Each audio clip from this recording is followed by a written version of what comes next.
an enormous array of really interesting, good questions, and unfortunately not much time to address them, although hopefully many of them we will get to later in the weekend. I think a lot of them are ones that are going to be big things that are going to come up throughout the weekend. So I'm trying to pull out a few questions that specifically address these panelists and the issues that they were talking about. I'm really sorry to everyone whose questions we're not going to be able to get to, which is almost everyone. I'm going to ask the panelists also. I know each of these questions is very, very interesting. We talk about for a long time, so try to keep your answers to, I don't know, 1 to 2 minutes just so you can get through a few of them. So Peter, I want to start with you, and maybe someone else also wants to answer this. The question is, what is the point of entry to build genuine partnerships or alliances between JVP and Black Lives Matter without reducing any or both liberation?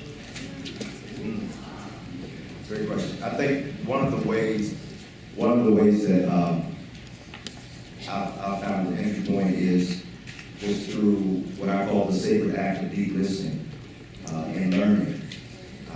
Here in Baltimore, it's the majority African American city, but it's also a city that's saturated with nonprofits and foundations who, as I implied in my comments, make a whole lot of money off the misery of Black people. So in that way, we are used to folks flying into Black communities and neighborhoods with a Messiah complex, and who have answers but don't want to listen. And then once they get what they want, they fly out and they're gone. I've found in my own organizing activism that coming to a place of deep and sacred listening to connect with stories and narratives and histories that I've been ignorant to is a great starting ground. So not to show up with an agenda, the only thing is to listen very deeply to the stories and narratives of other people. And just start there. I feel if you show up with an agenda already in tow, it's going to skew and pervert what can happen when you connect with other communities and other issues. Those were my other issues. After the last operation in Gaza, there was a big conference next to Tel Aviv, next to the airport, a weapon exhibit. And all the weapons that were tried in Gaza in the last operation, just a few months before that, was labeled proven in battle, in the field of battle.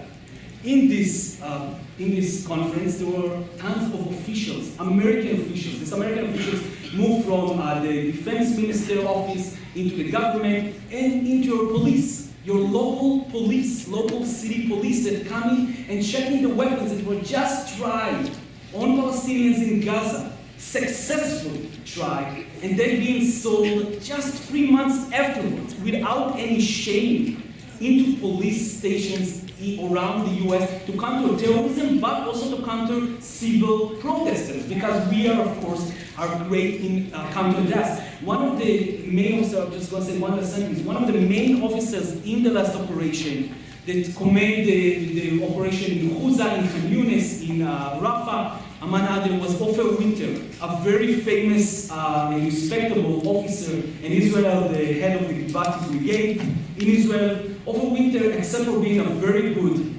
officer in the IDF, is also a very good motivational speaker. And he's giving speeches about how you need to deal with a problem. When you have a problem, like a snake coming to bite you, and this is of course a quote, you need to cut the head of the snake from the start. One of these motivational speaking that he did was in 2011, in April 2011, to a group of 15 officials, American officials. One of them was Timothy Fitch, the former head of the St. Louis Police Department, that was sitting in the room and was learning how to cut the head of the snake, like we did in Gaza, like we did in the West Bank or in East Jerusalem. And of course, came here and implemented very good into his station, into his city, before leaving his position and leaving the last killings that we heard from the summer until now, without any stop going on. So the connection, of course, the connection is there in any way of a struggle. We need to work together against oppression in any way we can. This is our legacy from our fathers and our grandparents and so on. But the truth is, if you're not going to stop it there, or if you're not going to stop it here, you just keep going in same places at the same time, because they are organizing globally to oppress us. And we, until we start organizing globally to resist them, will be under this operation, always.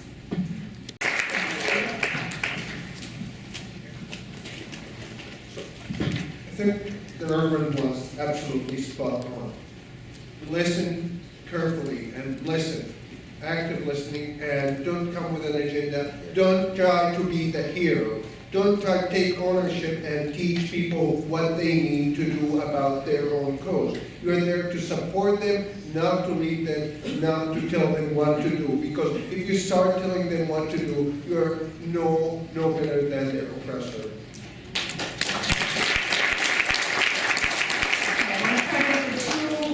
More questions, and then everyone will have a chance at the last minute to talk, so we'll try to keep to quick answers. Donna, this is one for you. The question is, please discuss Islamophobia in the context of the Iran negotiations. And the comment was, I had trouble with the Skip the Speech campaign because so many petitions started from the position of preventing Iran from getting the bomb and not undermining the U.S. imperialist negotiations. That having trouble with the Skip the Speech.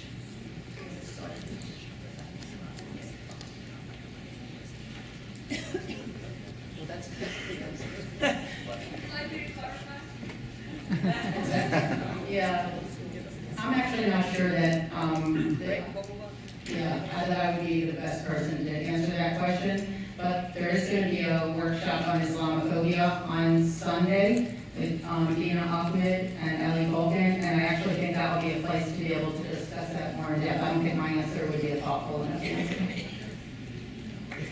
All right, we made it easy. So I have one for Amra and Iran, which is, describe a future for Israel-Palestine that you both like and believe is realistic, and list the sequence of events that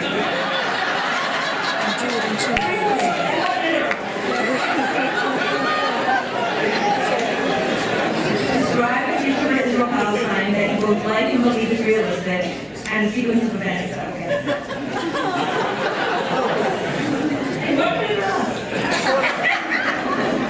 This question has to come up, and I have learned an excellent answer to it. First answer is, I don't know. There's so many people who are working on this thing. Do not claim to be smarter than them. I do not claim to have the answer to every question. Oftentimes I do not have answers. And I think one thing, if we learn one thing today or from this weekend is, first thing, let's try to understand the problem and understand the question before we come up with answers. Second, my answer to this question, I don't know, but whatever solution in my mind must have equal rights and for everyone involved. Equal rights. After that, if it's one state, 2 states, 3 states, or 79 states, it doesn't bother me.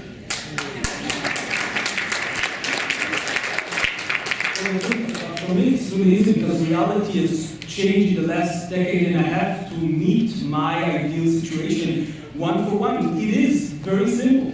Amr is right. It is equal rights for everybody from the Jordan River to the sea, as well as everybody else in the region. That's it. It's really that simple. Over the last 15 years, the two-state solution is over. It's there. I'm sorry, guys.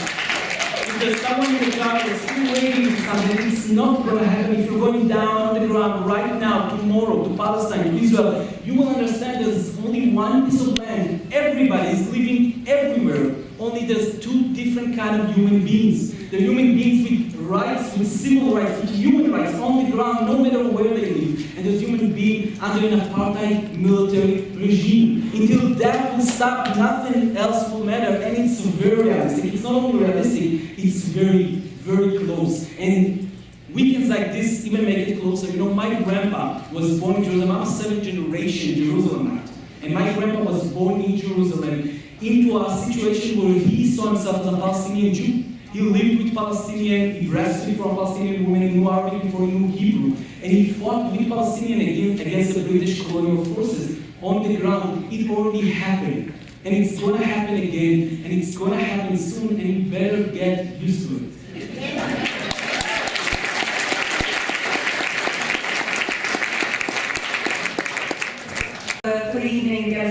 Baltimore, I wanted to ask each panelist to take just a minute or so to tell us what you think is most important for the rest of us to be thinking about. What kinds of questions and strategies and challenges would you most like to see us all address as the meeting goes on? So, So, as I mentioned, I hope that we can pledge. As I mentioned, I hope that we can pledge to locate Islamophobia as one of the centers of our work for justice in Palestine and more broadly. And I hope that we can do the work to make that happen. I also hope that we can be intentional in our work, and as we organize, to make sure that we're not perpetuating structures of oppression that we claim to and genuinely want to resist. And that we're bold and always envisioning what the personal, social, and structural transformation that we are seeking can and will look like. I guess I'll stop there.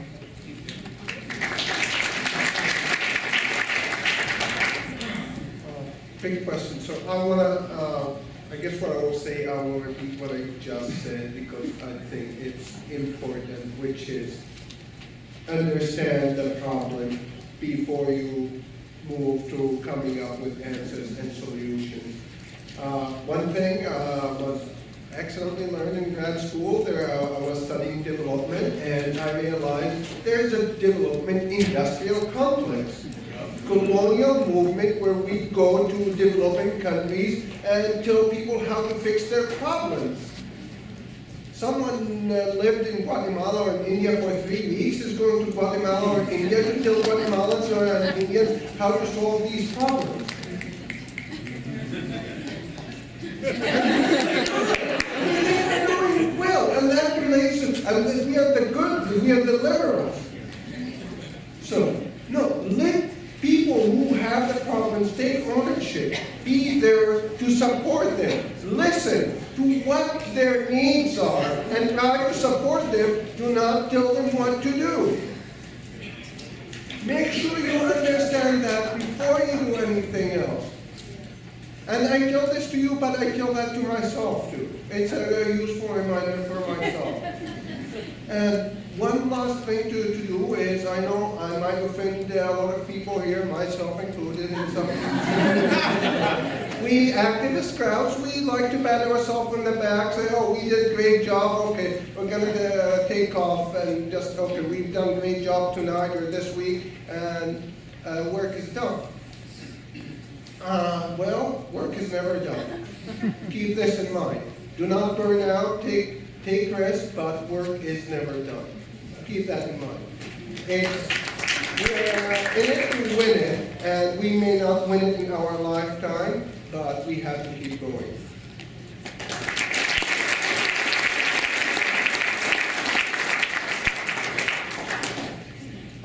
Dovetailing on those timely and insightful remarks, I have to say to search for and be sensitive to your blind spots. Our anatomy is such that even in our own eyes we have blind spots, and it's by design. I think I don't know what God was doing, but we have a blind spot, and I think perhaps in part it was to put us in a posture where we would need each other. So there are areas in my blind spot that I have to depend on you, and you to help me see. So this weekend perhaps can be a weekend of being sensitized to your own blind spots. And also, I just want to shout out my Baltimore family who's here tonight as well. I'm thankful for my family is Rainbow Coalition in the best sense of that phrase. But I'm so thankful because here in Baltimore, you would think that the Jewish community is monolithic, and that the dominant voices that are on the news and the media are the only voices of the Jewish community. And I'm thankful because many of the persons here tonight, and those some who are not here, we've been shoulder to shoulder, side by side, standing to say that Black lives indeed do matter. In fact, yesterday we had a 12-hour marathon in Annapolis, the capital of the state, to change legislation and strengthen police brutality and police transparency here in the state of Maryland. You don't know the name Tyrone West, but I just want to speak his name because Tyrone West is our Michael Brown or our Trayvon Martin here in this city. I wish I could take you to where black people live here. We don't live down here. We don't come down here too much. I wish I could take you where my folk are, so you can hear more stories as well. Let me just say this finally, closing out, as we go to these wonderful coalitions as well. Let me just say, find a way to build your privilege in the direction of justice. Bend your privilege in the direction of justice. Bend, move, shape it in the direction of justice, and let's do that work every single day. Let's show up and let's do the work.